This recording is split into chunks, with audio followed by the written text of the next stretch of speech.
رمضان کا پہلا دن تھا۔ آذان فجر کی آواز جیسے ہی فضا میں گونجی، پورا محلہ نور میں نہا گیا۔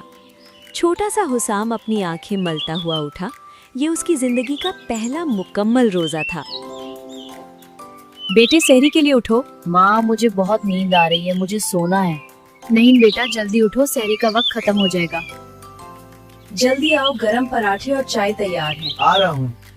بیٹا روزہ کا مطلب صرف بھوکا پیاسا رہنا نہیں ہے، یہ صبر، برداشت اور اچھے اخلاق کو سیکھنے کا مہینہ ہے۔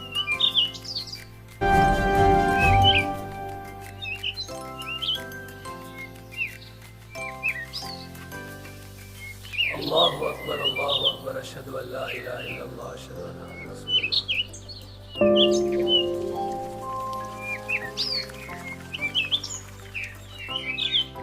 اللہ اکبر، سبحان ربی الاعلی۔